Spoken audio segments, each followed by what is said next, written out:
he never wasted one note, ever. He never phoned it in. And I frankly didn't believe that it was one guitar. I've yet to see a Lenny instructional thing with Lenny where he talks about him. But he talked about it with me when we were hanging out. Lenny Breau was...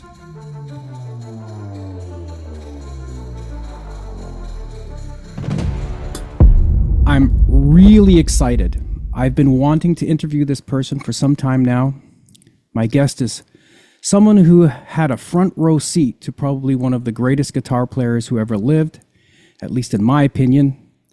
My guest today lived right next door to the legendary jazz guitarist Lenny Breau, close enough to see him practice through his living room window and maybe even hear him on some days too.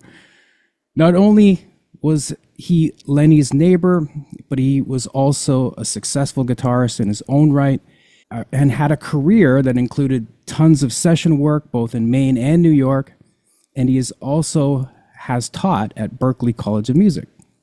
He had the opportunity to study directly with Lenny, absorbing techniques and insights that likely only a handful of people ever got to see firsthand in such an intimate way in which my guest experienced. He became both a friend and a student, witnessing Lenny's genius up close and personal. We'll hear about what it was like witnessing firsthand the brilliance and the humanity behind the music and the man himself. I hope we all get a rare glimpse into the mind of the talented genius through the eyes of someone who knew him better than most people. It is my utmost pleasure to welcome Bob Thompson. Thanks, Adam. It's really great to be here. Finally, we get to have a non-electron related situation where we're not emailing back and forth, but we're actually talking face to face. Yeah, for sure. Yeah, well, thank you so much for doing this. Like I mentioned, I've been wanting to do this for a while. So maybe let's start with like any early encounters and first impressions that you had of Lenny. Well, as many of your viewers probably are, I'm a self-taught guitarist, except for my time with Lenny.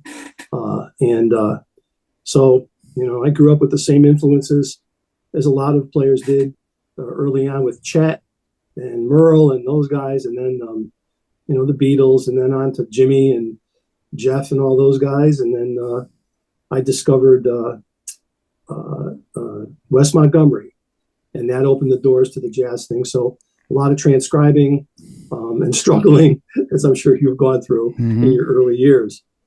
So over the years, I toured in bands across the country.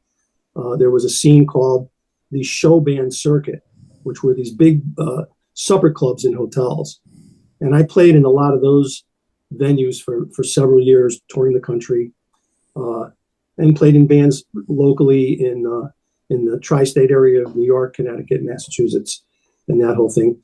Played with a lot of who were soon to be famous players, musicians from Foghat. Ended up going with Foghat.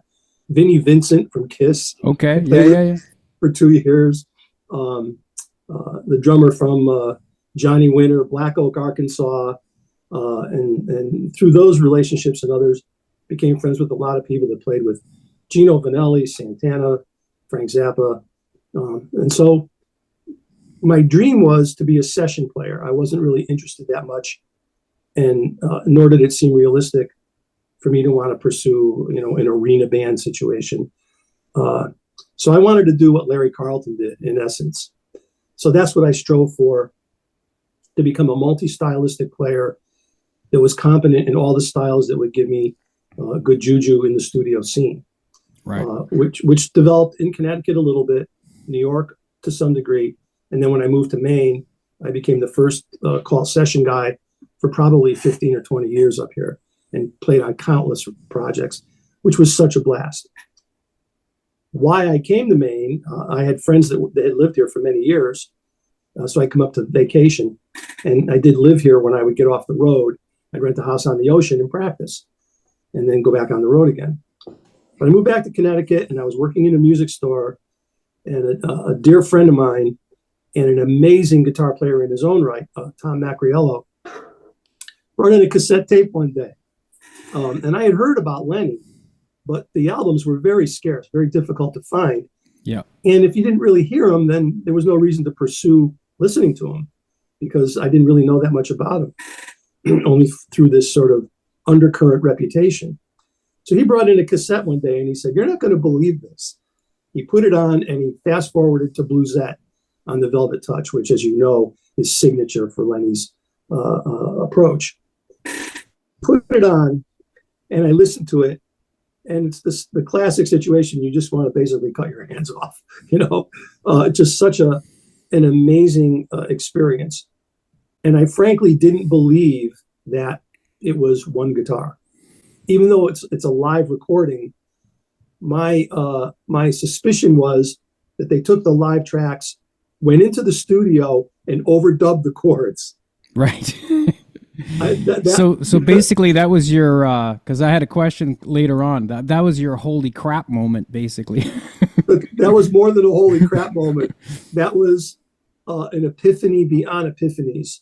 That this, and the thing is that it wasn't just the technique and the depth of the harmonic skill sets and all of that stuff. Adam, it was the emotion that he portrayed in his playing. Yeah. It blew me away. It brought tears to my eyes, I have to admit. It was just so incredibly beautiful. And he was speaking to me. And I think when Lenny plays, to fast forward for just a second, I've heard Lenny play countless times. He never wasted one note, ever. He never phoned it in. And he always played with 102% emotion conveyed to the audience every single time. And I think that, that's the mark of a true genius, to be able to speak to an audience with the instrument and convey that emotion just every single time. So I don't think he knew any other way to do it. No, he didn't. He didn't at all. Even when he practiced, I'd watch him practice, or even when he came over to the house for various reasons, which we'll talk about later. And he'd say, "Well, I'm working on this Bill Evans tune. Check out how I'm reharming this," or I had to change the key to suit the fretboard and grabbing the voicings or whatever. Even when he was practicing, he'd close his eyes, or he'd get this look on his face that was just dripped of emotion, even just practicing. So I think that's probably the biggest hallmark of a musician, is to be able to speak to an audience with their instrument. So he had that in spades. He definitely did. So what was it like experiencing Lenny? Sorry. What was it like experiencing Lenny playing up close for the first time? Well, that's an interesting story. I had come up to Maine to visit. This will dovetail into how I met him. And Lenny was the only person I ever wanted to study with. So I came up to Maine to visit, and I was in Portland in a music store, and I had pulled a nice ES-335 off the wall, and I was playing it and just having a little fun. And I played some Lenny stuff poorly. This would have been 1978, 79. And of course, if you play some harmonics, or if you quote some of Lenny's tunes, people who don't know how to play the style at all will go, "Whoa, he plays like Lenny," which is definitely not a reality for me at that point. Right. So this fellow that was the salesman, he came out and he said, "Geez, I thought Lenny was out here." And I said, "Oh, thanks a lot, but no." And so we got talking about Lenny, and I said to him, "He's my idol supreme, and I wish I could even take one lesson with him, but he lives in Nashville, and I'm not going to drive from Connecticut all the way down to Nashville for one lesson." And he said, "Well, he doesn't live in Nashville anymore. He lives one block from this music store." And then I found out that Lenny was from Lewiston, Maine. He had gotten married to Jewel at the time, and he had moved back to Maine in order for Jewel to have their new kid, Dawn Marie. And he moved away from Nashville to kind of get away from certain influences and just lead a more contemplative and quiet life, and shed and play locally while his wife was going to have the baby. So I said, are you absolutely sure of this? And he said, yeah, he comes in 2 or 3 times a week and just says hi and plays a little bit. There's a Chinese restaurant down the street they love to go to, on and on. So again, I said, you're absolutely sure of this? And he said, absolutely. And I said, is he teaching? And he said, only sporadically. You got to kind of prove your stuff because people would be, calling him at all hours of the day and night for lessons. I said, okay. I went home. I quit my job that week as a manager in a high-end audio store, packed my car up with as much as I could fit in it, and moved to Portland, Maine. Unemployed, didn't know a soul. There wasn't a strong music scene. It was just starting to develop up here. And stayed at a friend's and looked for apartments. And sure enough, I found an apartment on this really quaint street, an old Victorian, and it was the right price. So I moved in. Okay. Now I'm driving around town looking for Tennessee license plates because I can't find Lenny anywhere. Because you're assuming that he's going to have a car. Yeah, right? Or even be able to drive, right? Right. Which he did. So I found out that he was playing at a restaurant called Danan's Hourglass Pub on Free Street. So now I'm elated. And if I could just see him play and get one lesson, it would have been worth all of that effort to come up. And I would have just driven home after that if he only wanted to do one lesson. I would have vacated the apartment. So I went early, waiting for the gig, and in walks Lenny and his wife. And she's carrying the guitar, and Lenny's got this big Standell amplifier. And he plugs it in, and it just, I hear this kind of sound. And you can smell that the capacitors had let go. It basically burned up. So he's standing there. He's got an hour and a half before the gig. And he doesn't know anybody in Portland. So yeah, I could just see like, oh man, like what do I do? Oh man, yeah, you can hear it, right? Exactly. So like, what am I gonna do? So right. So I saunter out from the booth, and I go up to him. Oh shucks, hi Lenny, I'm a big fan, and I have a '65 Super Reverb in mint condition that you're more than welcome to use. So he was eternally grateful. I rode back to the house with the bass player, John Doan, and we got the amp, and he played the gig. And by the time I got back, the place was packed with just guitar players, most of them from Berkeley. And there were cassette decks everywhere and reel-to-reels. And it was a who's who of regional guitarists. Wow. So he played. It was a trio. It was the most magnificent music I had heard up to that point by a guitarist. Adam, it was all the things, the recordings. I think that, I'm sure you've recorded yourself, so you get kind of tape head or tape freeze, where when the red light goes on, red light fever, as they call it. Right? Red light fever. And I think that on a lot of Lenny's not live albums, it's not that he was deficient in his playing, but that playing live with an appreciative audience stimulates a whole different set of neurons in the brain in terms of how you tap into your creative process, to use the cliche. Well, when you see Lenny live, if you watch the video of him at maybe it's USC, I can't remember, of his clinic when he's playing his 7-string. And you can really hear the difference when he's got an audience like that versus, the Adelphi records or whatever. It's just a whole different level. And especially when you're there for 2 hours. So he settles in and he gets going. It's like, oh my God. So anyway, he finished the gig, and he said, well, I can't pay you for the amp, Bob, for a rental, because I only made $75. So here's the best guitarist in the world making $75, which is a travesty. So I said, that's okay, Lenny. Can I please have a guitar lesson?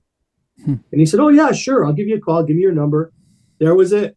My goal was accomplished, So when did So, you find out that he was your next door neighbor? well, the next day, I lived on the third floor, and I had this 150-foot extension cord for the telephone. This was pre-cell phones, Right. obviously. Mm-hmm. And I wanted to sit outside on the porch, on the stoop, and practice with my acoustic guitar. So I got the phone down, and I'm practicing on the stoop, and I'm practicing all my Lenny stuff. And at the time, Standard Brands was the album that had come out. And I had transcribed pretty much 75% of the album. So, but I had questions. So I was trying to practice the stuff to just show him that I was, I'm not worthy. I didn't want to be not worthy of having a lesson with him. So I wanted to show him how much work I had done. So I'm doing all this stuff. And I noticed two people standing behind a big bush between the two houses that next door to where I live. So I finished, and I hear this little, clapping. And I said, "Oh, hi neighbors. How you doing? Come on over and say hi. I play guitar. Come on over." It was Lenny and his wife. Wow. And I turned about 40 shades of red, embarrassed as hell that I had actually deigned to play his stuff in front of him. And geez, it was really wacky. So what was his demeanor like? What did he do or say? Oh boy, and he was so friendly and so supportive. And he paid me a compliment. He said, "Man," he said, "you really have been practicing my shit." Yeah. And I was like, "Oh, okay." So I said, "Lenny," I said, anytime we can do a lesson, that would be great with me." He goes, "Come on over." So I said, "You live right here?" He goes, "Yeah." He lived on the same floor that I did on the next house over. Right. So anyway, went over to the house. Jewel made me a Velveeta grilled cheese sandwich and a Diet Coke. Oh God. And we did a lesson. And I brought my boombox over to record it. And I had a list of about 25 questions. And I'll tell you something, Adam, and for all of your listeners, there's nothing like being able to put all of Lenny's albums under your arm and then sit down with him, put them on the record player, and say, "What are you doing here? What are you doing here? What were you thinking of here?"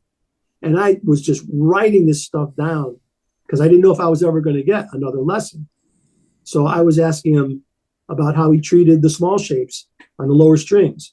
The two-note voicings were pretty obvious, but the three-note voicings in the pianistic approach, his idea about pluralism with each shape representing as many as 7 different chords, that's an integral part of that system.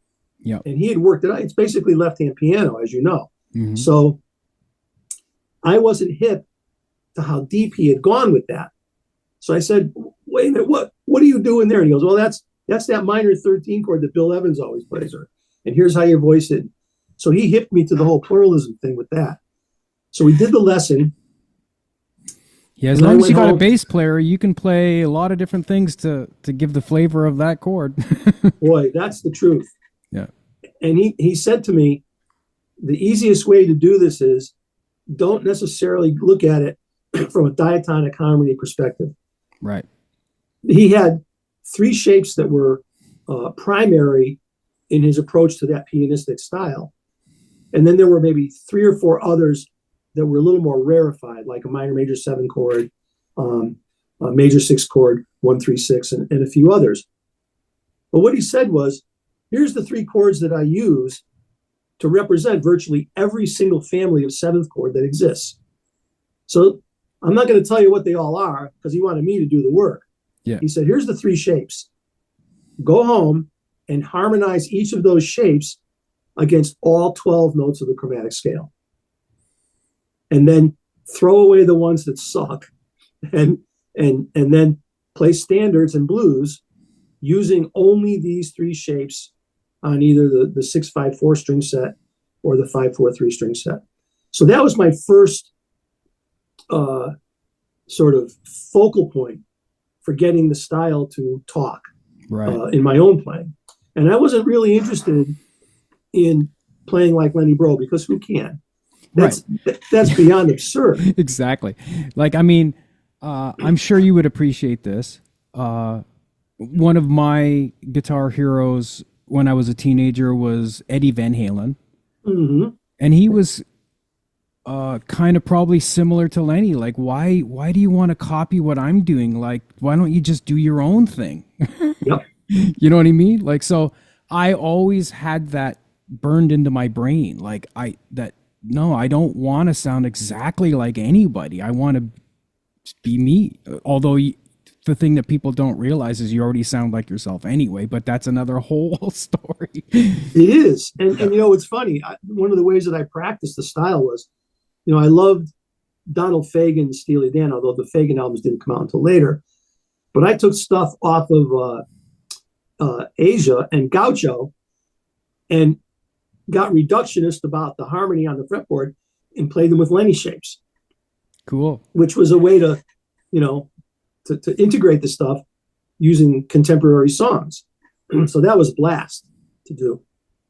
So, excuse me. So that began the relationship. And I got to see him play, oh my God, in that year, I'm going to say I probably saw 20 concerts in nightclubs or at festivals or whatever. I was at the main festival show. I was playing at the same gig he was. There was a 3-day festival up here, and Lenny played with Brad Terry. And there's a video of it, which is spectacular. It's just Lenny and he in a nighttime gig at Bowdoin College, which was spectacular. But the best guitar playing I ever heard in my life was in my living room with Lenny Breau, with his nylon string Dolphin, just playing stuff because he felt like it, or showing me things. Right. It just, there are no words to describe it, Adam. And he was so generous with his knowledge. I never paid for another lesson. I gave him $30 for the first lesson. And then we just became friends.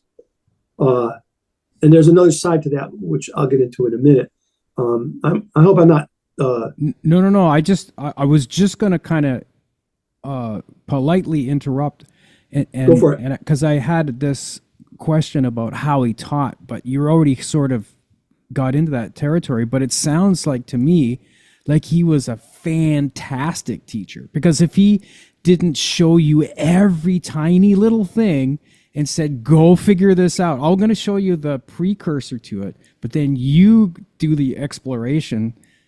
I mean, that's an amazing teacher. Yeah. At the second clinic that I did at the Chet Atkins convention a few weeks ago in Nashville, I did 2 clinics. One was on the pianistic approach, and the other one was what I learned from Lenny Breau. And for the life of me, the clinics could only be like 45 minutes long. What can you do in 45 minutes? So I racked my brains. I was going to do his voice leading system, all the independent stuff, fretboard position, like all of it, trying to find some subject that I could distill down to basically 30 minutes. Because after you sit down, you say hi to everybody. And then I realized, to hit right on your point, what Lenny taught me how to do was how to learn at another level than I already was. Because what he would do would be, he would give me tidbits of information, like with the small shapes. And he'd say, well, here's what I do. Here's some ways that I use it. Now go do a deep dive and work it all up and figure it out for yourself. And he did that all the time. I asked him, there's another thing that just pops to mind was, how do you reharm chords? What do you have a system? Do you just use your ear? And by the way, he was a master theoretician. He knew theory inside out. So when a lot of people say, well, he couldn't read and he didn't know much about technical theory, he read okay. Yeah. Well, I'm sure, like, he learned a lot from Bob Erlandson. He sure did. That's where, and then I'm sure, like, maybe Bob Erlandson kind of did the same thing. Well, here's the stuff, and then Lenny probably just figured the rest out on his own, I would imagine. Well, I think that Because probably his ears were so good. He was hearing all this stuff, but now he could just put a name to it. exactly, and also just, allowed him to teach it to some degree. right. Like when I asked him about the rearm stuff, and he'd say, well, there's the standard things like this and that, tritone subs or whatever. But he'd say, but then I like to take it a step further and do this. And he'd say, like in this tune, I do this. Now you should go and do it in as many tunes as you can apply it to. So he never really got so elaborate with a subject that it was like 2 hours of one thing. It was always really potent tidbits that opened the door for me. And then he'd say, if you want to ingrain it and also integrate it into your own playing, you do the work to what I ended up calling exploding the concept. Mm-hmm. Every little concept he gave me, and I have reams of paper with that stuff, which is just, I'm still working on it. After all those years, I still am finding new things. You should write a book. Wait a minute. Well, it's there, yeah. but there are issues, and one of the big issues that I never released it, which we can discuss at some other time. Yeah. But to just touch base on it, is the legal implications of using Lenny's name on a publication that's deriving revenue concerning copyright of the name itself and a few other things. So I learned through certain sources that maybe I don't want to do this. Right. So, but I have since figured out through other sources that I can do it. So I've got some other stuff that's not full books, but they're courses. So I've just I would imagine, as long as you're not like trying to trademark something or like use his image on a shirt or something, I would imagine you should be fine for educational purposes. Yeah, but who knows? The thing is that the family, certain aspects of the family, feel as though people capitalize on Lenny's name in certain ways, and that they are entitled as the family to a hefty portion of the revenue streams from whatever products are being created. Mm. And it's to be perfectly honest, there's no money in Lenny Breau. Yeah. There's no major money to be made selling a Lenny Breau book. And frankly, I'm a nobody, so maybe if Pat Metheny put out a Lenny Breau book, it might be another story. Right. Or you, for that matter. No, I doubt it. No, I'm in the same boat as you. It's like, so anyway, but that began the relationship. Excuse me. Main allergies. The ragweed is rocking. Well, I've got a couple of questions here that you kind of were getting into, but I know a lot of people zone in on his harmonics that he did, which people called artificial harmonics, but as Lenny said, hey, I just call them harmonics. They I think it's overemphasized, but what other techniques did you glean from Lenny that are glossed over that most people aren't aware of? And what do you think the single most underrated aspect of his playing that people still might not fully appreciate? What is that, do you think? I think the harmonics fall into that category in one perspective. The people who are most known for their harmonics are Tommy Emmanuel does them. Chet, I learned my first harmonics on Chet Plays the Beatles on the end of And I Love Her. And it took me a week to figure out what the hell he was doing, but I finally did. But Lenny had, there are certain left-hand shapes with their pull-offs and hammer-ons that are cliches. Right. And those cliches are played, and this is not to diss anybody who plays those cliches because they're fun. No matter how they're used, they're fun and they're nice and they sound cool. But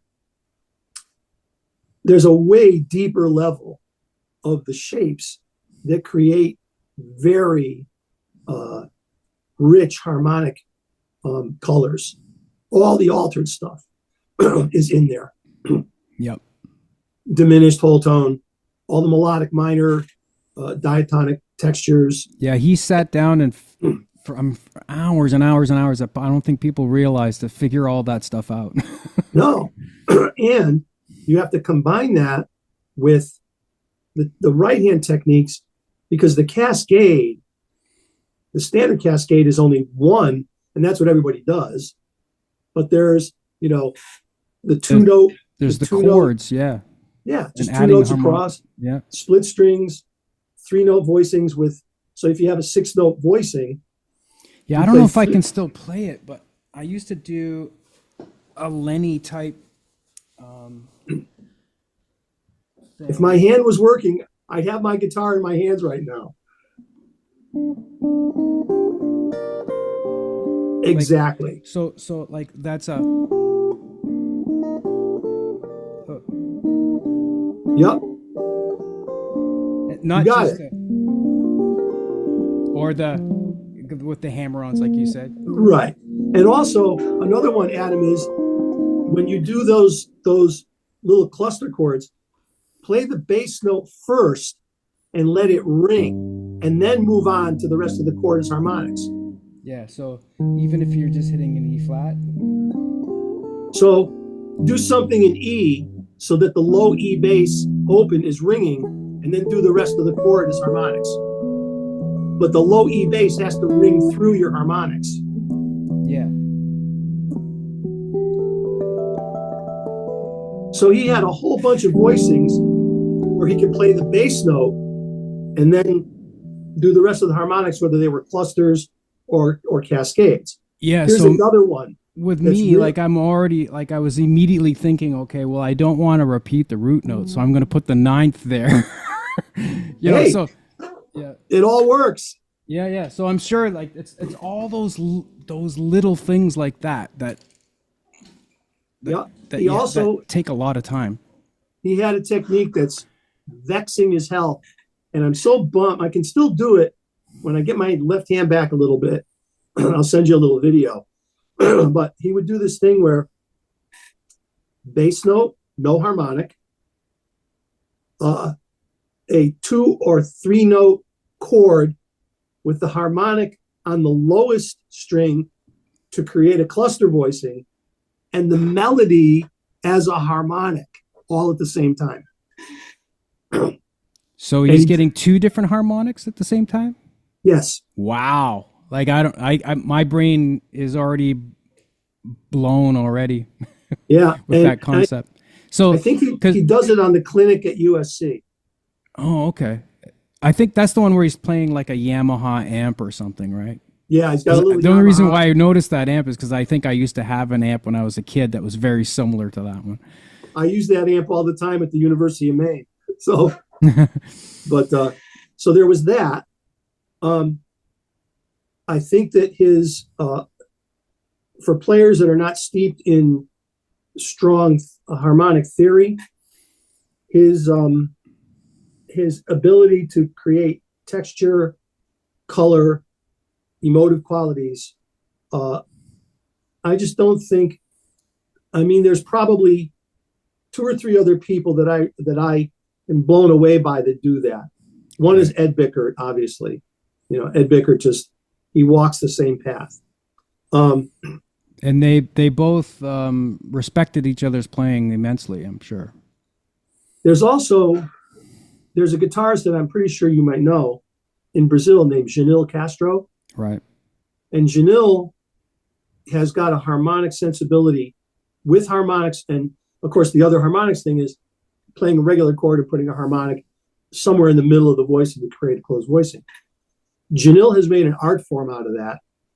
And his voicings are just stunning, especially on ballads. So he's another guy. And then lastly, Kurt Rosenwinkel. is another guy whose harmonic sensibilities are just, they're beyond description. I met Kurt a bunch of times, brought him up to the university. We're peripheral friends. So I'm a fan of Kurt as well. Yeah. Oh boy. Another thing that Lenny did, for those who are interested in the pianistic approach of chords on the lower strings, melody on top with independence to execute both. Lenny would practice without his guitar for that. He would put his fingernails on the table and he would practice drum paradiddles by tapping, like if he was playing a two-note voicing, he would tap, quarter notes with these two fingers and then do various other types of rhythms with either his middle two fingers or his pinky and ring finger. Yeah, talk about finger independence, right? Oh man. And he showed me that. And he said, if you're not having a conversation when you're out for dinner, why not practice? So or even practice while you're having a conversation. You got it. So there was that. The other thing I think that is just unique is his ability to, how can I say this? In the pianistic approach, blending the lower string voicings, whether it's two notes or three notes, with not melody, but upper string additional chord tones, which is a whole way of comping that I don't know any guitar player except for Ed, Kurt, and Janil, and you probably, and a few other Lenny aficionados, that plays that comping approach. And I think Tim Lurch as well. Yeah.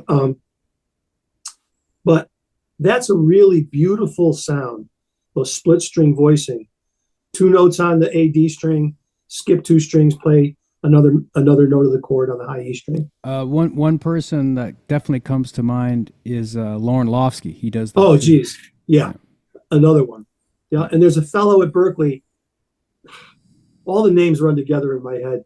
Another fellow that's just, they're out there and too many to count in the way that they've adapted those particular things. But I still think that Lenny is kind of the king, and that way. So those are some of the things that he does. And then his practice dedication, which is something that I don't think most people realize. Right.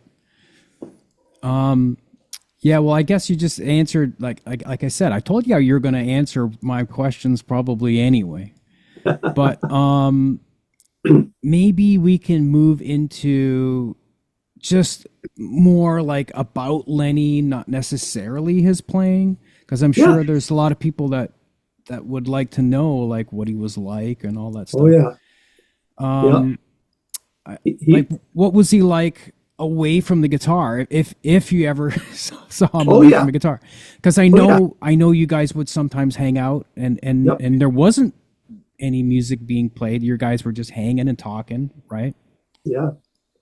Well, the thing is that Lenny was, and I also heard that he could be very, very hilarious sometimes, like very funny, amazing sense of humor. He had the best sense of humor. There's a tape that is a cassette tape that was made at his house. It was a wrong phone call. Somebody called his house. I think that was at Darcy Cotton's house. That's right. It was. Yeah. It was at Darcy's house. That's right. And so you've heard it, right? She told me personally when I was in Nashville one time the story. Oh man! And Lenny he just was at gigs even.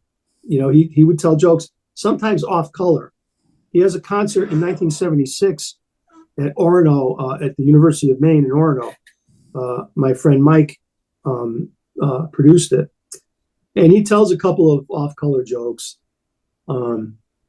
And he also broke a nail on that gig, so he was a little upset about that. But Lenny's personality was wonderful in all regards. He was a gentleman. He was caring about his friends. He had a sense of humor that rivaled anybody. He's a comedian. It was great. He was unbelievably generous with his knowledge. Right. There'd be gigs. I used to play a place up here called No Tomatoes. And the place would be guitar guys, for the most part, and family. So he'd get done, and then he'd put his guitar down for a minute and go grab a beer, or actually a glass of wine. And people would be waiting around just to talk to him. And he'd grab his guitar and come over to the table. There'd be like 6 guys there. And then it turned into a guitar clinic for 2 hours. You get out of there at 2 o'clock in the morning or whatever. Mm-hmm. So his generosity as a teacher, if you booked a 1-hour lesson, you got 3. And it was a beautiful thing to witness. Yeah, and I've also heard that he was very humble. Defines the word humble. I forgot which great guitar player called him the humbler. One of the Nashville greats. DC. Telecat. Yeah, Danny Gatton. Danny Gatton. Thanks. Well, I never heard Lenny Breau say a negative word in the entire time I knew him related to any other musician or any style of music ever. The only time he got angry that I ever saw him was concerning Chet Atkins, believe it or not. Mm. He had come over to my house. He had had a fight with his wife. So his modus operandi was to grab his guitar and come over to my place to get away from her. So he'd go up to 7-Eleven and either grab a bottle of MD 2020 or, Silver Satin, the 750 milliliter bottle for, $2.99 kind of stuff. And he'd come over and he'd get feeling pretty good. And one time I asked him, I said, how do you handle people saying that you're the best guitarist in the world? That's a really tough thing to stand up with in your life. And he said, yeah, he said, and then he kind of got a little dark. And he said, Chet's the one who said that I out-Chetted Chet and I'm the best guitarist in the world. He goes, and that really fucked things up for me, to quote his exact words. And there's so many people that would go visit Chet, whether it be, like I've heard so many stories, whether it be Mark Knopfler or even Tommy Emmanuel before, but when Tommy was just meeting Chet, oh, you want to go meet the greatest guitar player in the world? He would always introduce him that way. And that's the problem. And he said, he got kind of mad and he said, how does anyone live up to that statement in a world full of wonderful guitar players? And he said, I don't think that at all. He said, I just like to play my guitar and practice and learn stuff and make people happy with my playing. And then he got really mad. And he said, I'm not allowed to have a bad night or make a mistake.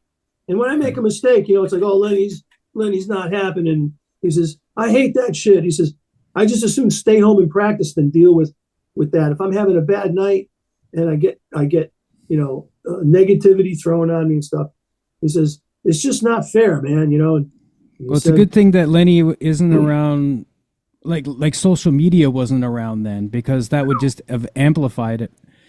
Yeah. Because I'm sure that some of that was probably in his head. People probably mostly didn't even notice he made a mistake or didn't even care because of all the other stuff that he played. But that 0.3% of maybe the little bit of vibes that he got from people is enough to. Yeah. I'll tell you, I loved when he made mistakes, because when he made mistakes, he'd either laugh out loud at a gig, or the mistake became this avenue to do some cool stuff. Right. So I was like, whoa, but I think, speaking about his personality to some degree,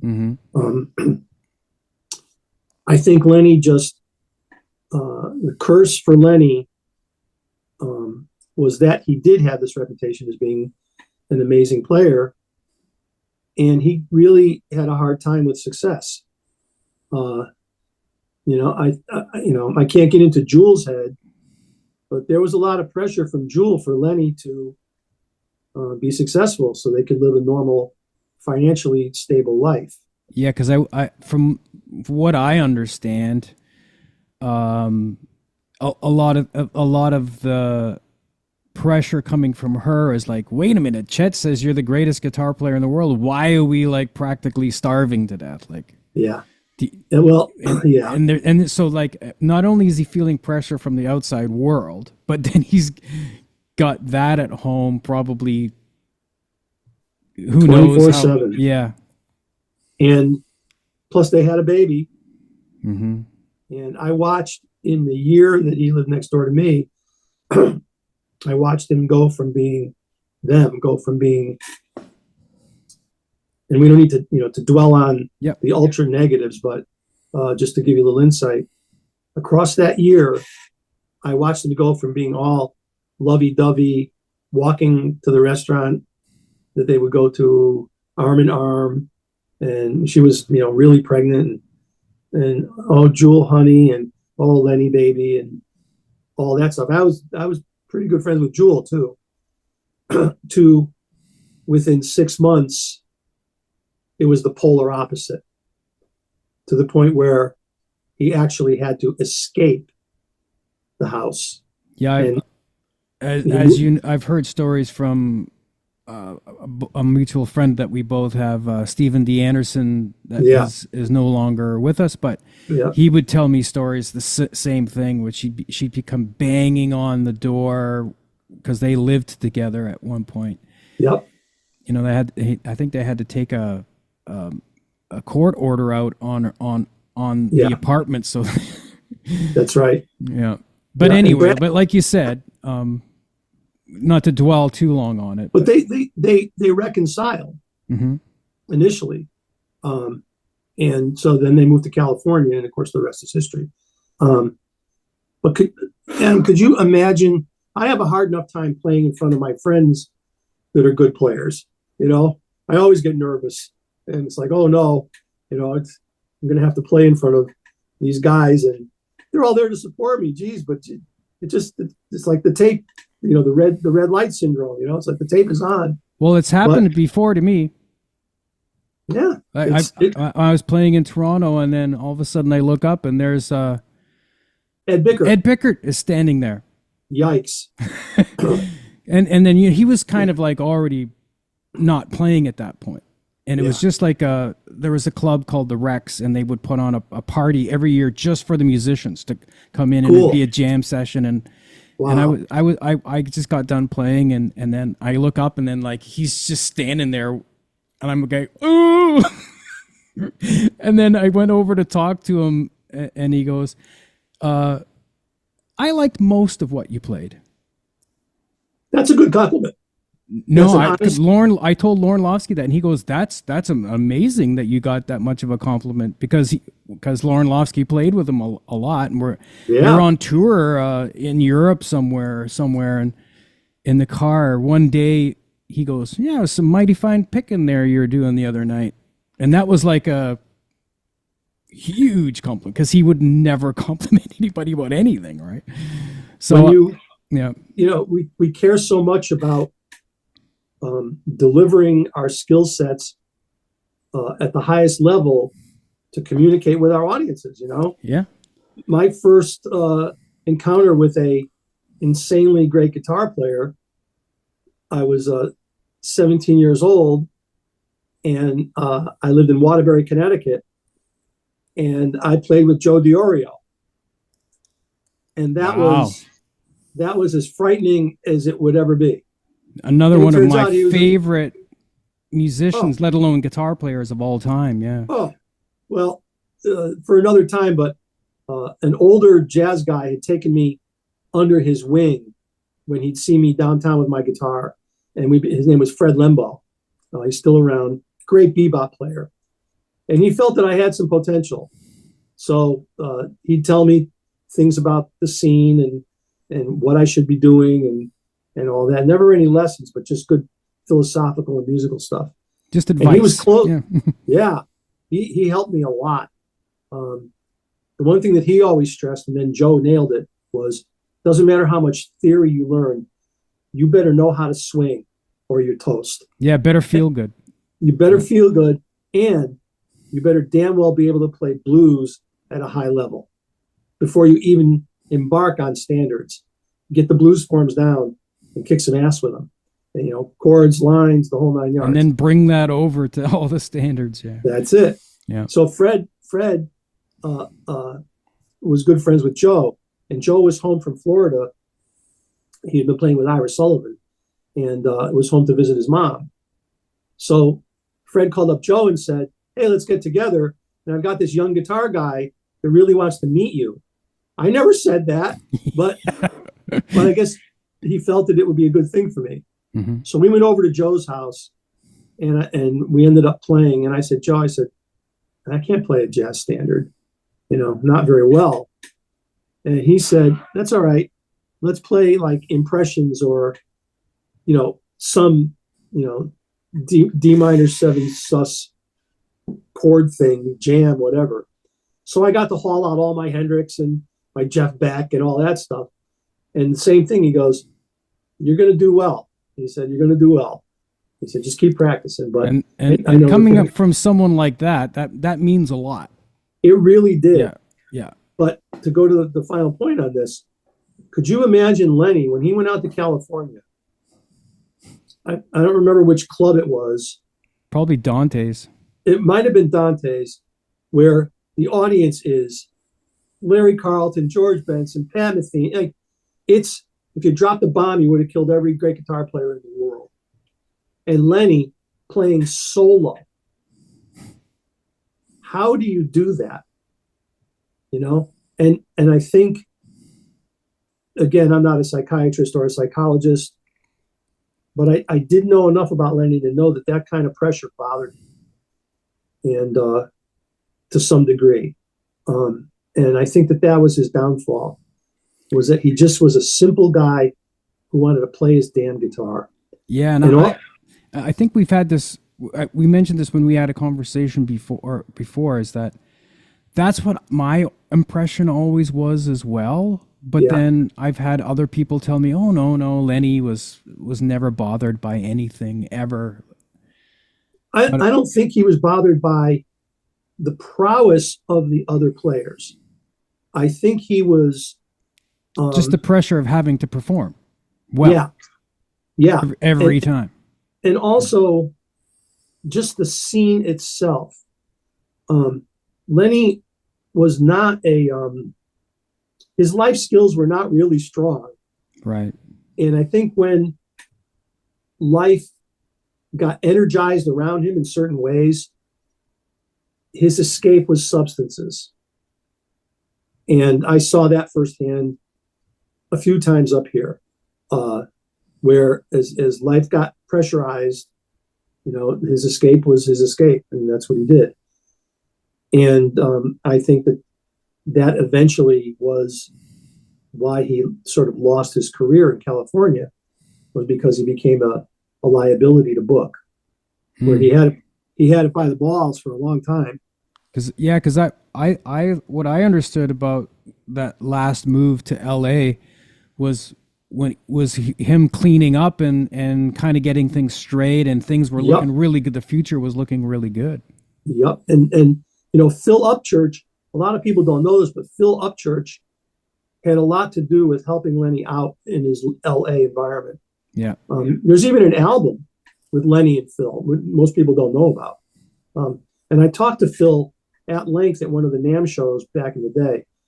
I don't know if it was when I was the Fender rep, or I can't remember what year it was. And he had said that Lenny was his dear friend, and he stayed at his house and a few other things. But I think ultimately, Lenny just, his personality was volatile in certain ways. And if he was around certain groups of people, then he was okay.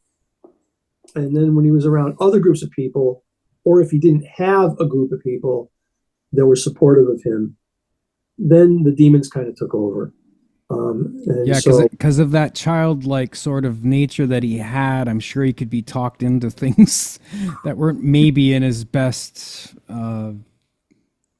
decision to yeah, do. you use that term childlike, Adam. That's the perfect way to describe Lenny. Exactly right. Exactly right. And And then you also had players and people who wanted to just be around his star trail. And one way to get close to him was to offer him stuff. So right. that happened a little bit in Maine. And Steve Grover, the great drummer, jazz master who has since passed away, he played with Lenny a lot. Brad Terry and a few others.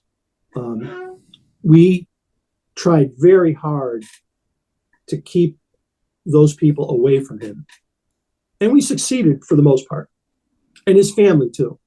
I mean, he had his family here. And the thing is, all the musicians in Maine are real straight ahead. The jazz guys are all real straight ahead. It's about music. The scene was not a substance-oriented scene. And but for the year that I had a connection with him, the discussions, having him show me what he was practicing and his modalities for doing that, just shooting the shit with him, giving him rides, always giving him rides. Hey, Bobby, can you take me downtown, man? It's like,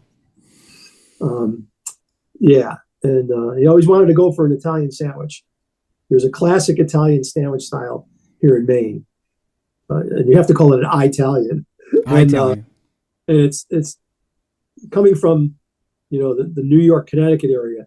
These are not Italian sandwiches, but they're indigenous to Maine. Right, okay. So Lenny would always say, hey, Bobby, take me downtown. Let's go get an Italian. And then he would take the salt shaker and cover it with salt. He just loved salt. So he would. I guess me and Lenny had something in common then. Oh, man. I say, Lenny, how can you eat that? He goes, oh, man, it's really good. It's like, geez. But he didn't have the best diet in the world. Yeah, I can imagine. And he also had a very interesting taste in clothing. Yeah, I can see that. Yeah. I've seen some pictures. Yeah, he'd walk around town with these platform shoes, big clunky platform shoes, and disco clothes with big collars. Polyester, just hilarious. Well, I would like to get to you a little bit about you more. Just switch gears a little bit. Oh, sure. And maybe come back to Lenny a little bit later. But before I do, even though you've already told a whole bunch of things, do you have a favorite Lenny story that captures him perfectly? Yeah. In my living room in January, 20 below, it was freezing out. And he had come over. I think he was just having an issue with Joel. And he came over and he was working on a Bill Evans ballad. And I want to say that it's maybe it's a little hazy, but I think it was We Will Meet Again. Okay. And Lenny was working on an arrangement. And he was... And that might be... I could be wrong, but maybe that song was written about his brother, Big Bill Evans' brother. Yeah, I think so. Yeah. I think so. And of course, the changes are really beautiful. And Lenny just sat there and he went into his own world. I mean, I was there, but he just started talking about what he was doing to the tune, getting it onto the fretboard so that it had a reminiscence of Bill's approach. But also then after he said, well, let me just play this through and see if it, he says, what do you think? He's asking me what I think after he had futzed with it for about an hour and was telling me what he was doing. And then he played it. And it was, it just was transporting. And I think that summed up for me who Lenny Breau was, is this man with extreme talent and his guitar emoting to another person. Me, Right. in my world, for me, just, I'll tell you, Adam, it just is. I was a damn lucky guy. Providence really, because I was not a standstill, but I was teaching myself. I needed stimulus. I needed new things, and that Lenny showed up in my life at that time, and me taking the risk of coming up here, and then staying here, which is a whole other story. Yeah, that experience for me is the one that stands out the most. Cool. That's great. Yeah. Well, I want to ask you a little bit about you. Sure. Well, first off, I guess, like, where were you born? Were you? Waterbury, Connecticut, home of Joe DiOrio. Oh, okay. Yep. So, this maybe would be for like very, very early on, but where did you discover your passion for guitar and music? What kind of like made you go, I want to learn guitar and this is what I think I want to do? I don't think my story is unique, but it's pretty potent. My father was a raging, violent alcoholic. He was not a nice guy. And my mom and dad eventually divorced, but not without undue effects on me as a young person. And I got a guitar. The fella next door, they were an Italian family, and there was a Gibson archtop, F-hole archtop, hanging on the wall. And the son played piano. He was a friend of mine, and so did the daughter. And one day, the Beatles had come out, and I said, "Hey," I said, "Can I hold that guitar?" Which I did, and it wasn't even tuned. And he said, "Hey, take it home. Just have some fun with it." And so I took it home, and the first lick I played was the three notes to Satisfaction, on whatever string I could find it on. Right. And as I looked at it, I do remember this. I was 14. Yeah, I must have been 14. And I remember thinking, I love the Beatles, and I loved what they represented, or other bands for that matter. And I love the sound of the guitar. And I just remember looking at it going, well, how hard can this be? It's a grid. Because I was a geek. I was a science geek. Mm-hmm. So I looked at the fretboard as a grid. And if you put your fingers in the right places, I wasn't thinking lines, I was thinking chords. And you just drag the pick up and down, you can play stuff. So that was my first experience with it. And I like, sorry to cut you off there, but no, I just, this thought just popped into my head. I like how, I don't know what it is. Actually, I didn't really get a whole lot of sleep last night, but what was the sort of spearhead instructor at Berkeley for so many years and taught at New England and stuff too? Mick Goodrick. Mick Goodrick. I like his description of playing guitar. It's like if someone asked him, he would say, well, I shorten and lengthen strings over and over constantly. Yeah.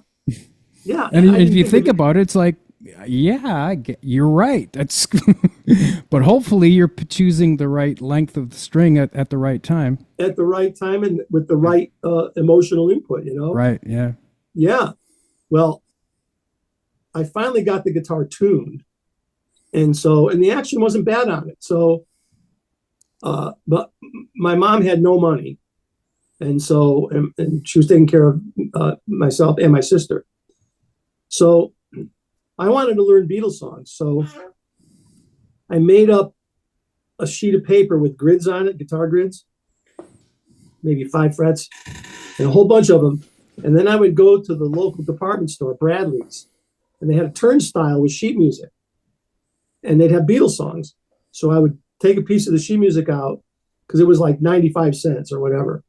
And I would just put the dots on the grids with the name of the fret, the name of the chord, and just put them in the order that they were on the sheet music, but with no rhythm markings or anything. And then I would go home, put the record on, and try to play the shapes to match what I heard on the records. So I was transcribing at 14 years old. Right. And I'm sure a lot of the shapes weren't necessarily correct because they were probably just the easy chord shapes that and then no voice leading or anything like that. It's just like clunk, clunk, clunk into this. Oh, geez. Yeah. And one of the first chords I learned, I loved the song Yesterday. Mm-hmm. The first chord is F. Yeah. So it's like, oh man, what are you kidding me? So Yesterday, clunk, clunk, clunk, E minor, then it was okay after that. But, and then some of them I didn't realize were transposed for piano. So I can't remember which song it was, but it was E flat major, which it should have been G. I can't remember what song it was. It's like E flat. What the hell is that? Right. But eventually, but imagine though that like with your determination, because you had to use your ear to put the chords that you had written down in the right spot. I mean, that's it. And what I found was that to go back to the father complex thing, getting lost in the instrument was a cathartic thing for me to do. And I also was I had a certain degree of agoraphobia or agoraphobia, or however you pronounce it. So I didn't have a huge peer group. I was a loner and a science geek and bullied in school, all the classic crap. So guitar was a way for me to hide. And the feeling that I got whenever I succeeded in something proved to me that, unlike what my father would tell me, which was I was a loser and would never amount to anything in life, I was succeeding at this on my own, with my own effort, and emoting at the same time. Because when I played along with the records, I pretended I was in the band. So I'm like, I'm not like, having a ball. Well, my mom saw that, and my progress, not to blow my own horn, but my progress was insanely fast. And I bet you any money it's because of that emotional content that was there. I bet you any money. Absolutely. I couldn't agree more. It was my life. I would come home from school initially and then just play. And then my mom, who didn't have a dime to her name, for my graduation, from going into my sophomore year of high school, she surprised me and bought me a Fender Bandmaster and a Fender Jaguar and a Premier Reverb unit. Wow. Because I used to go to this music store downtown, and the guy always let me play. And so she'd say, well, why do you go there? Oh, I like these. It was $620. So she took out a loan from Household Finance. And that's what set me on my career. Because now I got a Vox tone bender, and that was it. Now I could get the distortion sounds. I had a professional rig, and I was playing Hendrix, pretty close to Hendrix by the time I was 16 years old. That's awesome. And all the Beatle tunes. I was addicted, beyond addicted, to learning this instrument. And then, but still by myself at home. And one of the fellows had a band in my sophomore biology class, and he had heard that I had this amp. So he came up to me and he said, hey, Bob, can we rent your amp for the Battle of the Bands in Prospect, Connecticut, St. Anthony's CYO? And I said, what? He said, well, it would look really good on stage. We're not going to use it, but it would look good. They had a rhythm guitar player, right, who played lead, but he would just basically play chords. So I said to my mom, can I do this? She said, it's yours. You decide what you want to do. So I thought, well, I can rent it for $5 and give the money to my mom. So she said, no, you don't have to do that. Then it dawned on me, because I had never played with anybody. I said, okay, You can rent it. You have to transport it. And I want to jam with you guys. I want to play some songs with the band. So I got to the house. We set up. And the guy says, what do you want to play? And I said, do you know Purple Haze? And they're like, oh, geez, no. I said, it's easy. Let me show you. So the drummer could play it. So here I am teaching at 15 already, So I taught him the song and we played it. And I kind of went nuts. The wang bar, the whole thing, like extended solo. Woo-hoo. They stopped after I played. They said, hold it, stop. They went upstairs. They came back down and said, do you want to join the band? They had a band meeting. So I joined the band on a Friday, and I learned 20 songs through Saturday in practice, and we played the Battle of the Bands on Sunday, and we won. Cool. So the clincher here is, at the end of the gig, the priest comes up and hands me a $20 bill. They charged $1 to get in, and there was like a bazillion people there. And I said, this isn't mine. And he goes, yeah, it is. He says, this is what you won. You won $20. And I'm like, holy crap. I got paid to do this? And then we all went out for pizza. So now I have this peer group and having fun instead of sequestering myself down in my bedroom. And there were girls. Mm-hmm. So I went, okay, let me get this straight. I get to play my guitar, have fun with people in the audience, get paid, eat pizza, and have girls hang out. I'm done. That's my career. Yeah. So that's what launched. That's what started it. I think our stories were somewhat similar in a sense that like. Oh, let's hear it. Let's hear it. By the time I got to be a certain age, because I started playing guitar when I was 7. Wow. So by the time I was probably 9, 10, I was able to, I can do a couple of things now, right? And then I started learning stuff off my dad's record collection, like Ventures. Yeah. I mean, the Ventures were probably a big influence on me because... Me too, yeah. Because it was a bit of a revelation because everything else I had... Because my dad wasn't listening to this stuff. I was going through and putting records on and going, oh, this is really interesting. There's no lyrics. There's no vocals. The guitar is the one that's the vocal.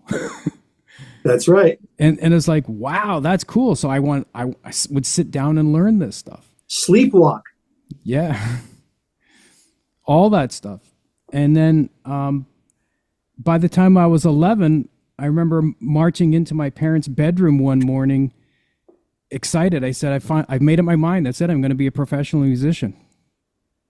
And I'm sure they're kind of like, yeah, that's great. Awesome. Very nice to hear. That's great. And the next thing I know, without really any of my doing, next thing I know, I'm 12 years old. I'm in the musicians union. I'm doing gigs. There you go. There you go. And that was a quick learning experience too, because I was learning on the bandstand. Yeah, that definitely. When I went on the road, my first band was a road band, and with the show band stuff, but none of them were really strong transcribers, and we were doing adaptations of Broadway shows.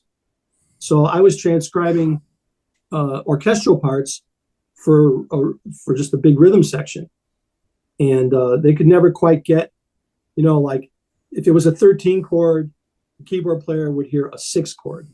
Well, there's Close. a big difference, and things like that. And so I would learn parts for the keyboard player, some of the horn players when we had horns, and the bass player, and then we would rehearse them and organize. So you got extra money because you were the musical director, right? Didn't get any extra money. So, but it was a good paying gig. Yeah. And I got to see the country and hang out with really good people and meet other musicians on the road, but to share ideas with and things, which was always fun. And then I came home to Connecticut. And frankly, what I wanted to be, I quit college to go on the road. I wanted to be a neurosurgeon. That was my focus. My great-great-grandfather, I don't know how many times back, founded Yale University. Wow. So at the time, there was this thing called the name scholarship, where if you were a blood descendant of Abraham Pearson, you got to go to college for free. And my mom was a nurse, and I had, thumbed through all her medical books from the time I was like 8 years old, and I was fascinated by it. So that was sort of my dream through my late teens into my early 20s is, yeah, I'm going to do this music thing, but I think I want to be a doc. And the commitment to that was just not realistic for me. And so I said, well, if I'm going to do anything, I'm going to be a professional musician. And that's where I went with it.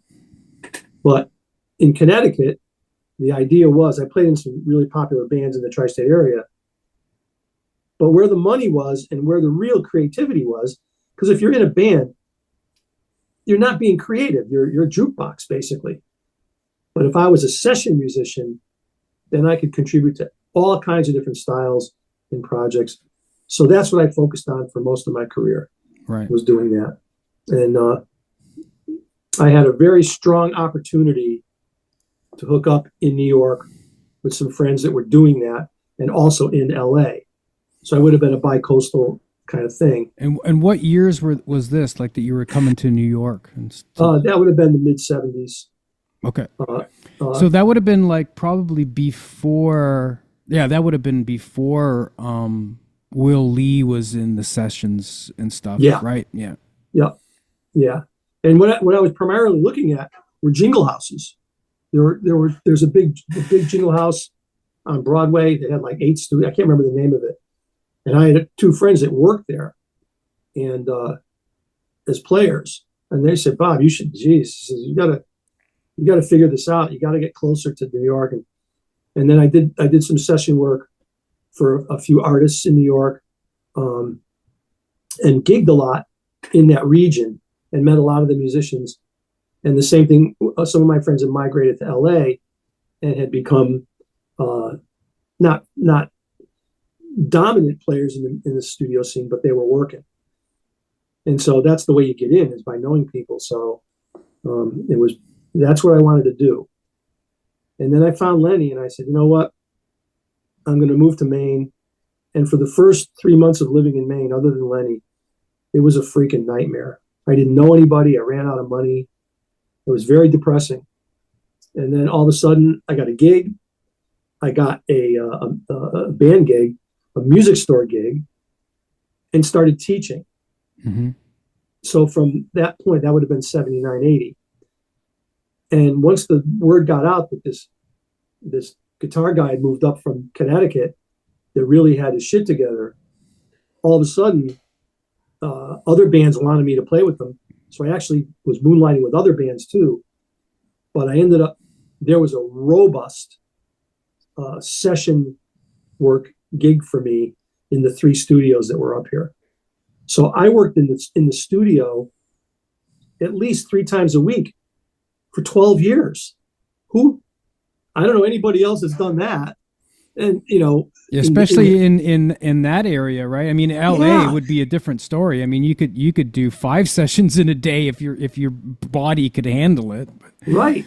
No, it was awesome. Singer-songwriters, augmenting a band's performance by adding another guitar guy, radio and TV commercials like crazy, video, corporate films. I was in a theater pit band, so they would record the music for their original plays. And then teaching. The teaching became pretty potent.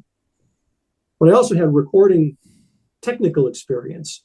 So later on, I ended up becoming the head of a studio here that I negotiated. It's a long story, but I met with the guy that was the designer, developer of the Teenage Mutant Ninja Turtles, Kevin Eastman.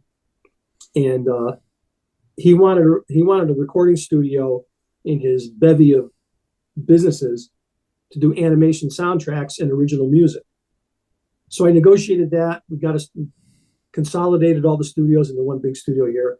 And I did that for 3 years. And then I left that because he folded them and married a penthouse pet and moved to California. So that's when I got a call from the University of Maine in Augusta to teach guitar. And that turned into a 22-year relationship. So I taught guitar, music theory, jazz survey, recital class, blah, blah, blah, for 22 years and gigged locally. And in 2002, I was recruited sort of by Fender, because I also had relationships with a lot of the dealers in New England, because I used to manage a prominent music store here in Maine, which was a big chain. So I knew all the guys. So Fender asked me if I wanted to be the New England regional sales manager for Fender. It was big bucks, so I said, yeah. So I left the university to do that for 2 years. Loved it, questioned it, hated it across a 2-year period. So I left that, went back to the university, and at the same time, a dear friend of mine taught at Berkeley, and he wanted to know if I wanted to do their summer guitar program teaching fretboard harmony. And I thought, well, they're not going to hire me because I don't have a degree. So on his word and on reputation from a few of the guys that taught there, they hired me for their summer program. And I did that for 13 years, which was a ball. And I got to become friends with a lot of the faculty there, as you know, great players. And then, so I was at the university. I also taught at Bowdoin and at the University of Southern Maine, all simultaneously with Berkeley. And then I got arthritis and my hands got whacked. So I left, and my buddy Jason Hurst, he was a former student, had built this beautiful multi-million-dollar studio on the coast in Camden, Maine. And because I had a lot of recording experience, production experience, studio session play, and a bunch of other things, business, the whole 9 yards, he asked me to be the business manager and a second set of ears, tech guy, etc., and also gear procurement for the studio. So he hired me 13 years ago, and that's where I've been ever since. Cool. So there's the life story. There it is. In a nutshell. And I love it. For your Teenage Mutant Ninja Turtles theme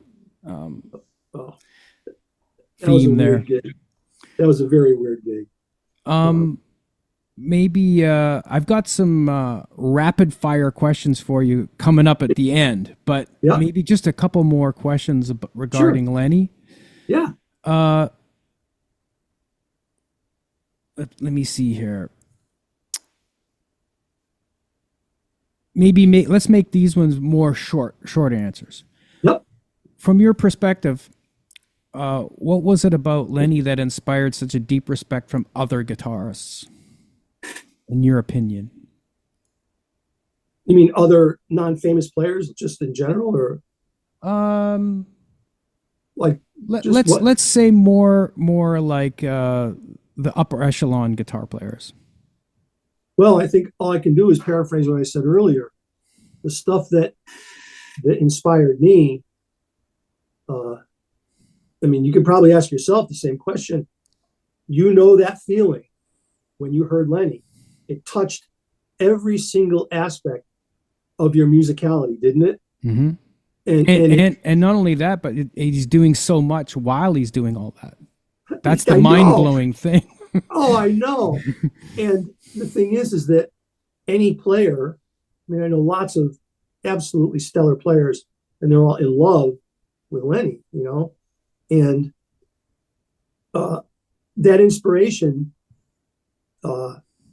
in various conversations that I've had with these players, he inspired me to be more inventive and emotional with my performances, or he inspired me to dig deeper into the harmonic options, creative options. But any one of those players, I'm sure any one of those answers work for any of those players. Right. Yeah. Because You know, I mean, just talking to you and some of the other Lenny kindred spirits that I've gotten to know over the years, we all feel exactly the same, you know. Yeah. And to if the albums can do that without even seeing them live or interacting with them, that's a pretty miraculous thing. It's kind of like Wes. You know, the first time you hear, you know, Wes play a bunch of tunes, you just, you know, something fires up inside. And so I think that Lenny just runs the gamut of all the things that would inspire any dedicated, motivated, creative guitarist. Yeah, I took a lesson from Pat Martino one time. Whoa. I drove to Philadelphia to have a lesson. Wow. And Jeez. and he was checking out my guitar and all that stuff, and your guitar sounds really good, and I was like, yeah, you know, I you know, Lenny's been a huge influence. And he's like, well, he was a friend of mine, you know.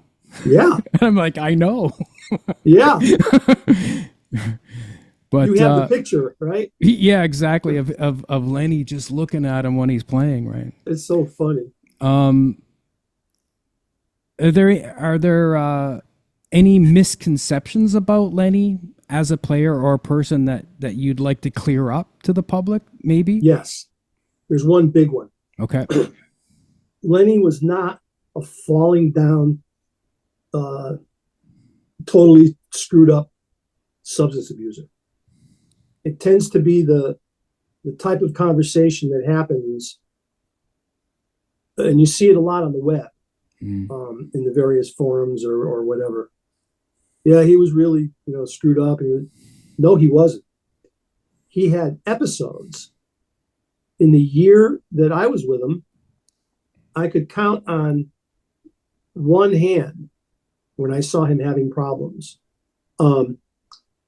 So I think generally in life, Lenny was fine in terms of that situation. Yes, he didn't have life skills. You know, he never paid his taxes. So he got in trouble in Canada and he got arrested, I'm pretty sure. And he, I don't know. I can't remember whether he was thrown out of Canada.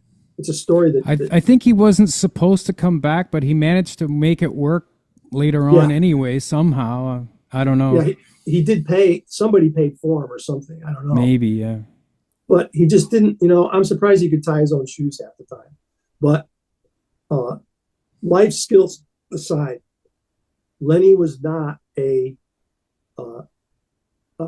the time that I knew him, and from the discussions I've had with Dennis, his friend, his brother, who's a very dear friend and a great picker, you know, he was just a regular guy with extreme talent trying to find his way in the world.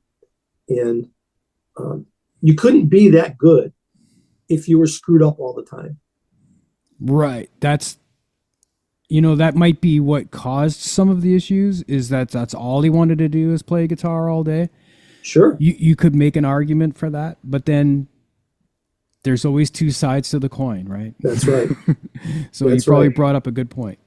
So I just think it's important that when you see articles about him, that he was a raging drug addict, or that he had moments in his life, you know, but he could not have been the player he was if he was incapacitated with substances the majority of time that he was walking on a planet, you know? Right. And so. Cool. I'm glad I asked that question. Yeah, me too. This is going to be an almost impossible question to answer, really. But if Lenny was still with us today, what kind of music, or how do you think he would be exploring in his playing? Oh boy. Well, first off, he'd be composing a lot more, because that was something that he was always on top of. Adapting other tunes, yeah, but you know, like in that classic sense of like the contrafact, like coming up with his own melody for changes, or you mean No, writing the harmony as well. like 5 o'clock bells type stuff, Right. or beyond that. Um, I also think that he would have definitely, um, he loved all styles of music, everything. And Yeah, I he think would later have, on in life he did start appreciate more things because I think he might have been a little more narrow minded when he was younger, right? yes. And of course, he was, under the thumb of the styles of Hal Lone Pine and that whole band Right. playing country. And of course, the story of the slap heard around the world, where he played a jazz solo their signature tune, and he got in the dressing room and he slapped him and said, "Don't you ever play that crap again." Well, And, the first band I was in, I mean, it wasn't my dad, it was the neighbor down the road, but he was also my Boy Scout leader. So it was almost more like an uncle or something, right? yeah, And his approach was probably not as militant as Hal Pine, but his motto was there's only two types of music that are any good: country and western. and Western. Right. Yep. Yeah. So I think that Lenny would have definitely been like Kurt Rosenwinkel, or what Miles did with Yeah, I think it would almost be inevitable, right? Because yeah, Holdsworth would have already been kind of on the scene. yeah. Maybe more so in England, and then starting to come over. I'm sure his ears would have been perked up to that, and then who knows where he would have went, right? Oh, different rhythm sections, Yeah, just different collaborations. I also think he loved orchestral music. Ravel, the Impressionists, Ravel, Satie, Debussy, like Bill Evans, same thing, So I think that I've often dreamed of this, that Lenny playing his nylon string with, chamber orchestra, string quartet, doing, modern classical type arrangements with jazz flavors. yeah. I think he would have gone in that direction in part. His record collection was chock full of that kind of stuff. And, so I think that's where he would have gone. And of course, he would have gotten better. And if he had been able to, If that's even imaginable, right?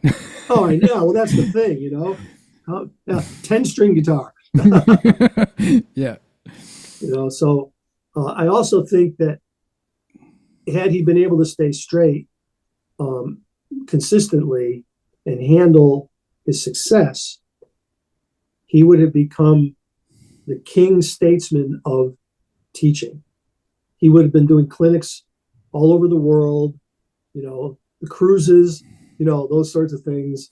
Yeah, because I missed ever meeting Lenny or ever hearing him play live or anything like that, because I would have loved to be one of those individuals that was able to take a lesson with him or something like that too. Oh boy! Well, and thank God I think I told you the story about my teacher that in college knew Lenny really, really well and had his guitar, right? Yeah. And even at that time, that would have been the mid to late 80s when I was in college. My wherewithal wasn't even at the time to even pick his brain about Lenny. Like, I wish I would have asked more questions and would have been into the whole thing more back then. Yeah. Hey, by the way, Mm-hmm. I got an email from a friend of mine who has the sister guitar of my Lenny Breau design guitar by Tom Holmes, and he's selling it. Wow. And apparently it's in mint condition. So if you want a guitar that sounds like Lenny with the flat radius, 2-inch wide fretboard, blah, blah, blah, once we get off, I'll give you the information. Okay, sure. But, well, I've got some questions for you that I just want like really, really short answers. Yep. Okay. Even if it could be one-word answers. Okay. And I think you already answered this before, but The question was the first song you ever learned on guitar, but I think you said it was the Rolling Stones. Well, But maybe you never really learned the whole song. Maybe it was just the riff. It was a riff. And Guitar Boogie. Guitar Boogie? Bodo, bodo, bodo, bodo, you know. Yep. 1 5, 1 6, 1 flat, 7, 1 5. That was the first thing. And then, like I said, similar to me. Yeah. It was called Scotch Boogie. Oh, yeah. Yeah, right. And a matter of fact, I remember how, I kind of remember how it goes. It was like, uh-oh, here we go.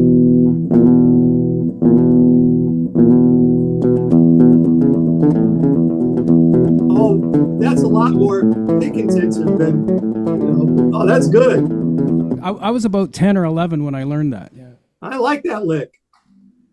It was by a Canadian guitar player named Ken Davidson. Wow. Oh, well, I think of it. The lick to Paint It Black. Okay. With the open E string and then moving the B string, so you had a drone, you know. Mm-hmm. Those, and then the first chord song was probably Yesterday or one of those very early Beatle tunes. And that's why it burns my bottom when they're removing music from school, because it's that critical thinking of figuring stuff out like that. Boy. But anyway, that's probably like a whole other interview. It really is. On to the next question. The guitar that you miss playing the most, or the one maybe that got away on you that you wish you still had? I've had a million of them. Don't get me going, but the two, my 1964 ES335 and my 1968 ES350T. Ooh. Those are the two guitars that I kicked myself. I bet you that 350 was probably really comfortable to play too, right? Oh, probably played man. like butter, I bet. Oh, geez. And I traded it for a blonde Telecaster thin line that was defective at Sam Ash in New York. They saw me coming, man. I was young, you know. Right. But so those are the two guitars. Okay. Lenny Breau was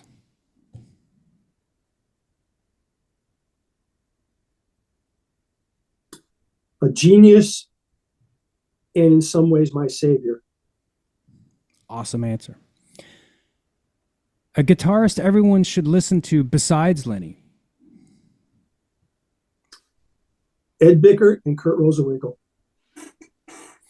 Some of my faves right there. I mean, you know, obviously Lenny has been a big influence on me, but Ed Bickert has been a big influence on me too. Jeez. As well as Lorne Lofsky. I can't never forget to mention Lorne Lofsky ever. He's, you know, I mean, that's a tough one to answer because we could list people for an hour, you know. Of people. I mean, Janil, you know, unknown in the States. The guy's a genius and an emotive player and a hell of a good teacher. So there's another one, you know. The most inspiring non-guitarist musician? I have two. Bill Evans and Keith Jarrett. One piece of advice that Lenny gave you that still sticks? This is easy. I'll paraphrase. Always mine the simple concept.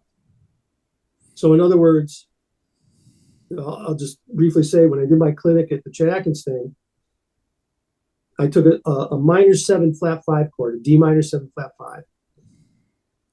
And instead of it just being a quantum piece of information, I listed all the things that could be done with that chord as a minor 7 flat 5, and all the things that shape can be morphed into to do different things with, which is just incredible what one chord can do with right. pluralism, moving it around, extensions, blah, blah, blah. So, you know, what Lenny said to me was, because my question to him was, how did you get so damn good so fast? And he said, you have to in essence, mine the concept deeper than what its surface impression is. Everything is latticed to something else. Right. And so if you just leave it as the one thing, you've done a disservice to that thing. It's like, wait a minute, I'm more than this, It's like, so Well, I that's think how I think anybody that spends some time seriously exploring music kind of knows that. Yeah. Yeah. To even maybe not to that extent, but yeah, that's for sure. And don't be afraid of terminology. Lenny talked about that in the abstract, but to some degree, it's like, yeah, well, there's big names for a lot of this stuff, but it's, quote, it's just the sound. Yep. That's really all it boils down to. Exactly. Yeah. It's just the sound. Yep. And can you hear, like if you say to somebody, 251 with a tritone sub, can you hear that without your instrument? Can you hear the theory concept as an academic statement in your ear? Because if you can, it's easy to put it on the fretboard. Exactly. Yeah. Pretty simple. So I think that's very, very important. I try to impress on my students as much as I can to sing what they play. Yep. Absolutely. So that you get that same thing into your ear so you can express it. Yeah. And, on that point, when you're taking a solo or even comping, if you breathe like a horn player, this is what Fred Lembo told me. I'm pretty sure it was Fred back in the Connecticut days. I said, how do these jazz guys phrase so well? And he said, for guitar guys, he said, think of it this way. Not that all of them do this, but he said, some of them sing, but if you only play, pretend you're blowing into the instrument like a horn, and you stop playing when you've run out of breath and have to inhale to take another breath. It's built-in phrasing. Yep. Yeah, exactly. That's another thing why I do that too. I tell my students to do that. Yeah, it works. One guilty pleasure in life you'd like to share. It could be. It doesn't have to be music. It could be, but it does. But it doesn't have to be. One guilty pleasure.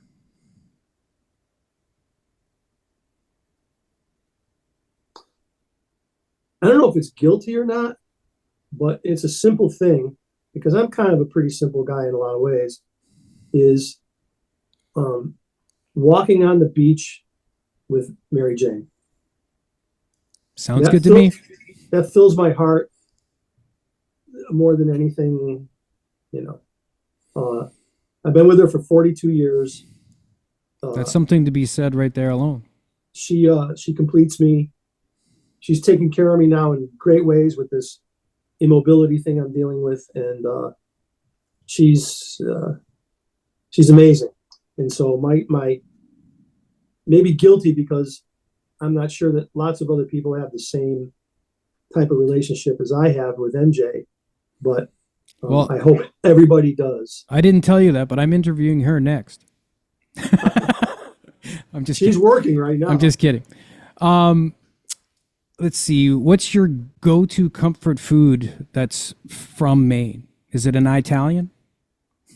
No. Everybody knows that my all-time comfort food is pizza. That I'm a pizza addict. I've had pizza in every state in Europe, in France, in Greece.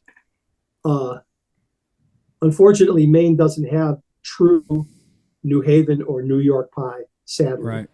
There's some good stuff, but it's just not the same. Mm-hmm. But in Maine, it has to be, I don't eat shellfish, but I really, really like haddock, like breaded deep fried haddock. Like fish and chips, like fish and chips. Yeah. Exactly. And there's a bunch of places. Quick question about that. Yeah. Do you use vinegar or lemon juice? Lemon juice. See, I'm I'm a vinegar guy, but not white vinegar. It's got to be No, malt vinegar. it's got to be malt vinegar. There used to be a chain called Arthur Treacher's Fish and Chips, I and they think were that great. sounds familiar for some reason. Yeah. They were around for about 5 years, and then I would use their vinegar was delicious. So, but I've forgotten about vinegar for that stuff because it's not served in Maine. So I'm going No. to go buy some and put it in a little squirt bottle, Yeah. so that I can have lemon on some and vinegar on others. Yeah. But yeah, good Because stuff. I don't know. Maybe it's because Canada has a little bit more of a connection to England in that sense. But like in England, it's always vinegar Oh yeah, oh yeah. and mushy peas and Uh, and me and my girlfriend always have we have like fish and chips like at least once a week, but we make it here at home, right? We make our own French fries and stuff but we nice. bake them in the oven. Yeah, yeah. And not that we have mushy peas, but it's weird how the go-to thing for in my mind is just peas. Yeah, I like peas, but I don't like mushy peas. Yeah, not me. I think it's like a whole. It's almost like refried beans. Isn't there like a lot of lard It's, and everything yeah, in there? yeah. And I don't eat meat, so I'm not a red meat eater nor a shellfish eater. So, you Yeah, I know, don't really eat shellfish either, but I'm definitely a meat eater. there's some good. MJ's worked at a couple of these world class restaurants, and I see some of those meat dishes come out like a hanger steak or this turnspit roasted pork chop, and I'm like, maybe I should start eating meat again. It looks awfully good, but I haven't had a piece of any kind of red meat since I was 19 years old. So, but yeah. And the other thing about fish and chips in England is I always get worried they wrap it in newspaper, and the ink on the newspaper is toxic. You would think So, so. Yeah. so it's like, yeah, no thanks. They got to have it in a something normal. One place in Maine everyone should visit. Oh boy. Yeah, two quick ones. Mm-hmm. One is any small town along the coast that's an old town, an old fishing town. Where our studio is in Camden, which is one of the oldest villages in the state. But any small town, either on the coast or on any of the 300 islands that dot the coast. That's one thing. The other thing is Baxter State Park, Katahdin, any of the premier top three natural wonders of the state inland, which are absolutely breathtaking. Coming from Waterbury, Connecticut, and Connecticut in general, I'll never leave this place. I live 3 minutes from the ocean. There's very low crime. People in Portland are very tolerant. Very, Southern Maine is really just it's a panacea. It really is in a lot of ways. Well, you have to come up and visit. Yeah, well, I know. I mentioned it to my girlfriend Julie about that. It's a good romantic hang. Go up for a long weekend and come to Portland and we'll have fish and chips. And then no mushy peas. And visit the studio. Cool. And we'll throw a couple of mics on an amp and you could do a quick solo album. Awesome. What is your non-musical superpower? Ooh, that's a good one. Non-musical superpower. Lately, I'd say tolerance for pain for the past 2 years, but my superpower.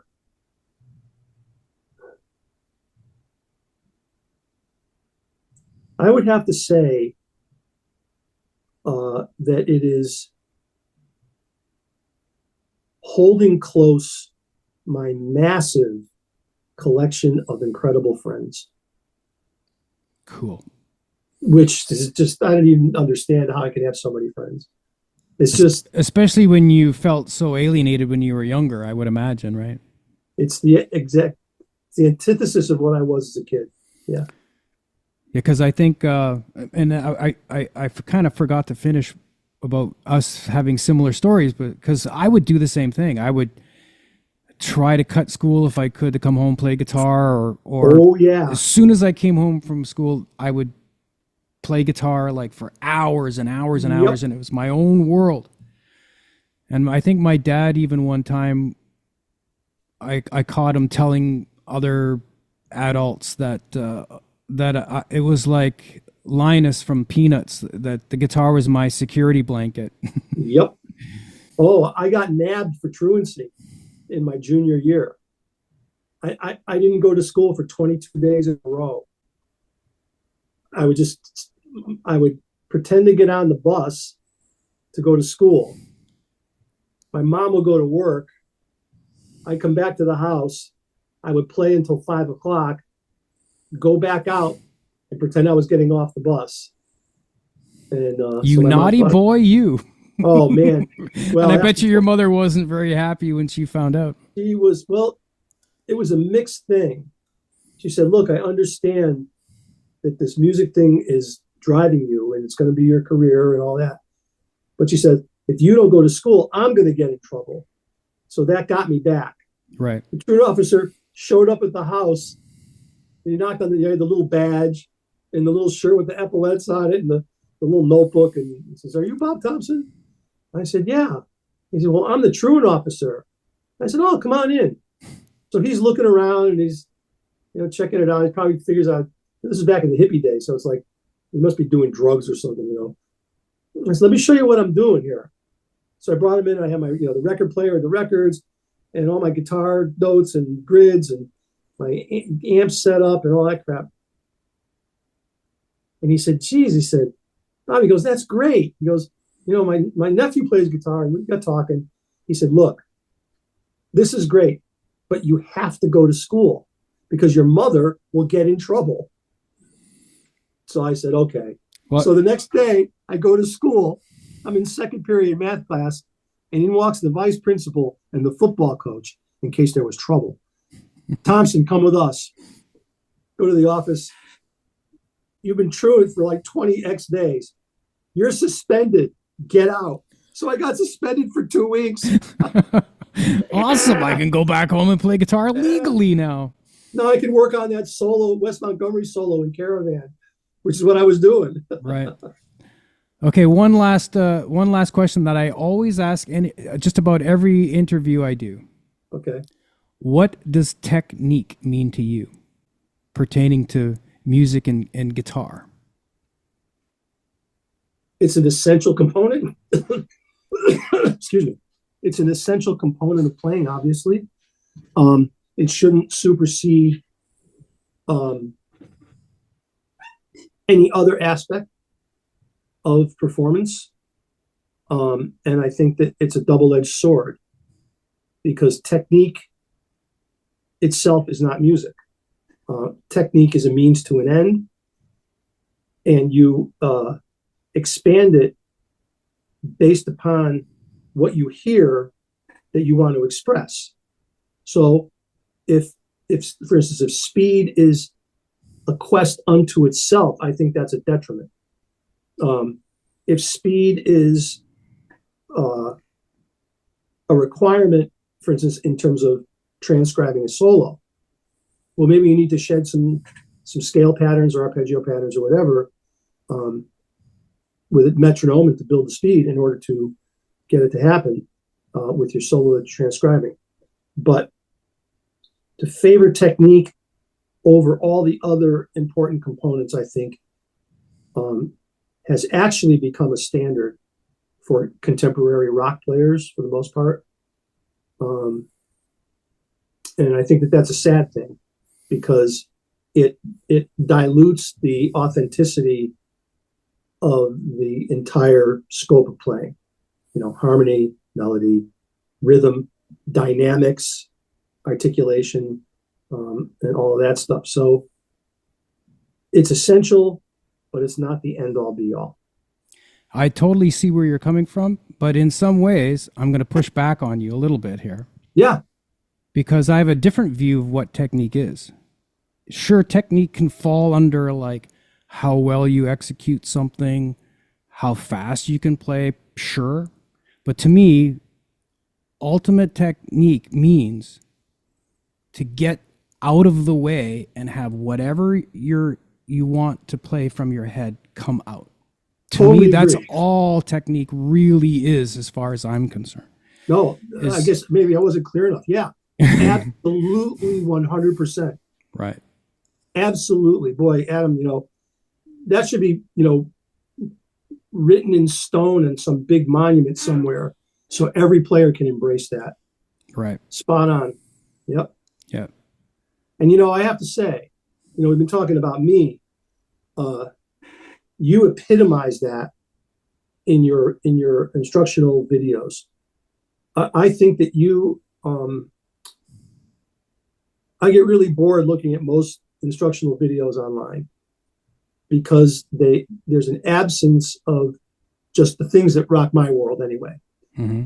And when I happened upon your videos, and it was pre the Lenny stuff. It wasn't Lenny that was the first sort of progenitor of me looking at your channel, and I saw it. And not only is the production values are beautiful, but I remember thinking to myself, if every guitar instructor on the web was this proficient in pedagogical process, not just the incredible playing, but the actual teaching itself, live guitar instructors would be dead because everybody would just be online. So I just have to say that your teaching is just about the best that I've seen online. And you do a real wonderful service to players that care, because you put it across in the best possible way. Well, that coming from you, Bob, that means a lot. I man, really appreciate that so much. It's a joy to watch it. I learned some good stuff, and we need to, as you said, we need to talk about a few things regarding Lenny. When I get a little bit more proficient, I'll video some stuff and send it to you, like fingerings for the two-note voicings.